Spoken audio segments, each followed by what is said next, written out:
brother had once given me for my birthday, a collection of short stories. Well, I started to reread one of those stories. It was about a man who one morning wakes up and cannot bring himself to get out of bed. He shuts his eyes in self-defense. He re-examines his life. He sees with a restlessness. He packs his bags, cuts all ties, can no longer live among the people he knows. They paralyze him. He is moneyed. He goes to Rome. He wants to burrow under the earth like a ball, like a root. But even in Rome, he cannot escape people from his former life. So he decides to return to the city where he was born and educated, but which he can't quite bring himself to call home. Well, the move doesn't help. He feels he has no more right to return than a dead man. What can he do? He desires an extreme solution to his conundrum. He aches for nothing less than a new world, a new language. Nothing changes. Out of indifference, and because he can't think of anything better to do, he decides once more to leave his hometown, to do some hitching. A man picks him up, they ride off into Khani, and bang, the car smacks into a wall. The driver dies. Our man is hospitalized, broken up. Months pass. His wounds heal. Now he wishes for life. He has a confidence in himself, in things he doesn't have to explain, things like the pores in his skin. All things corporeal. He can't wait to get out of it, away from the infirm and the moribund. I say unto thee, rise up and walk. None of your bones are broken. See it? When I read those words, rise up and walk, none of your bones are broken, I felt a tremendous sadness. Do you know what the opening of the story is? When a man enters his 30th year, people will not stop calling him young. 30. I've been given the book for my 30th birthday. The 30th year by ʟɪභᴇ. So, I had heard. I had been told. I knew all along, even if I didn't really know. The great true things are unsurprising. But what did I do? I carried on. I carried on beautifully. We were the happy couple, Elizabeth and I, that's how I saw. But in truth, I did not cherish my wife. And I did not cherish my friends. Or even my children. I just carried on. I was a success. I made my way. But with each step, I cringed. I was on the back foot.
For my birthday, a collection of short stories.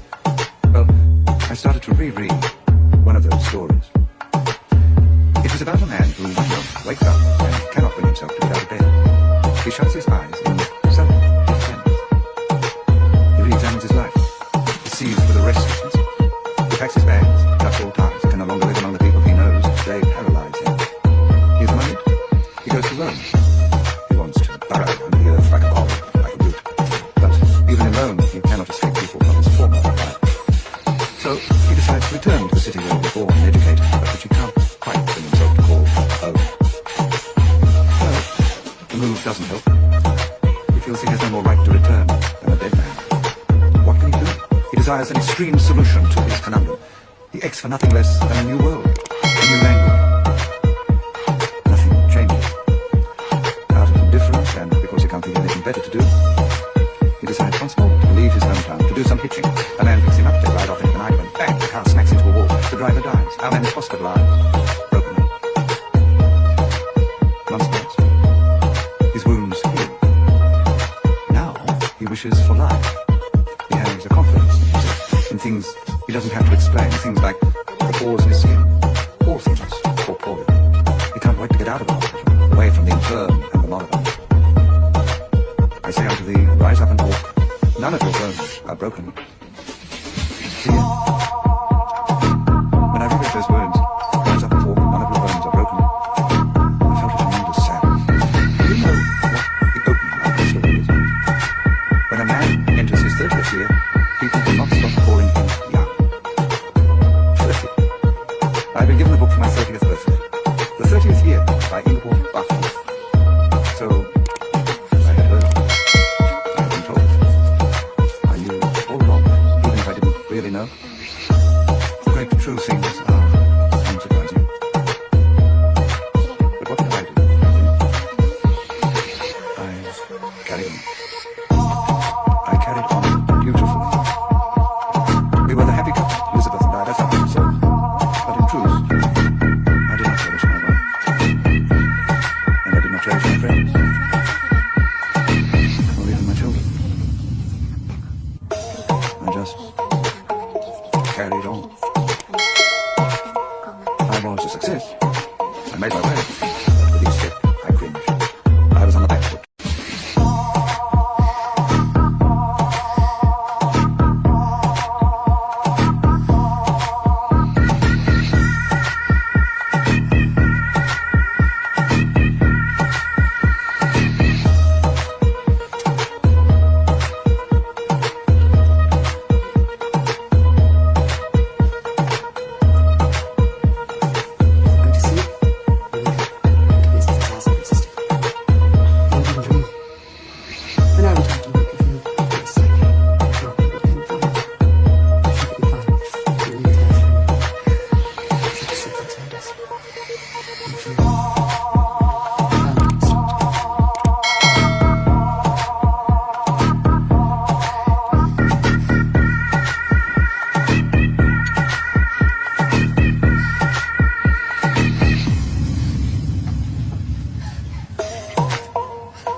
An extreme solution to his conundrum.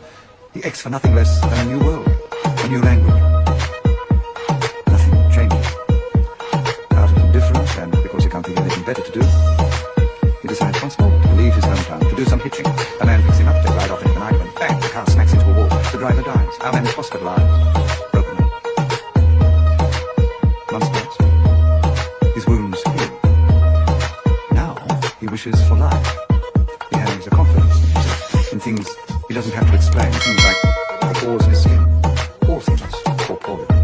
He can't wait to get out of the hospital, away from the infirm and the moribund. I say unto thee, rise up and walk. None of your bones are broken. See it?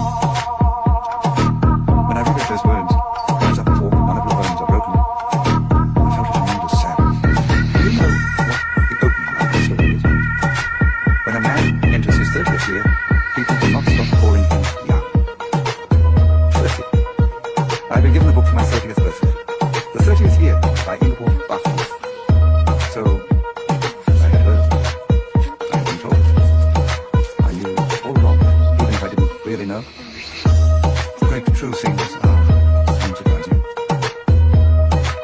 But what did I do? I carried on. I carried on beautifully. We were the happy couple, Elizabeth and I, that's what we said. But in truth, I did not cherish my wife. And I did not cherish my friends.